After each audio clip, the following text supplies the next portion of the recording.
SpexCrete here today to talk with you about this SpexCrete 70 all-in-one lightweight leveler. There you have a beautiful cube. It's about 75 pounds per cubic foot, 4,000 psi. Awesome material to work with.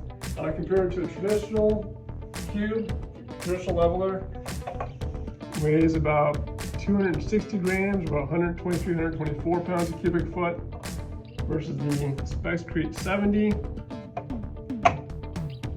150 grams per cube. It's about 72 pounds a cubic foot, which is 42% lighter, which just helps with worker safety. You can ship more per shipment, so your freight cost goes down per job. Super easy to barrel make, so you can pump it and lay it down easy. It's easy to work with. It's a great all-in-one lightweight leveler. Check it out.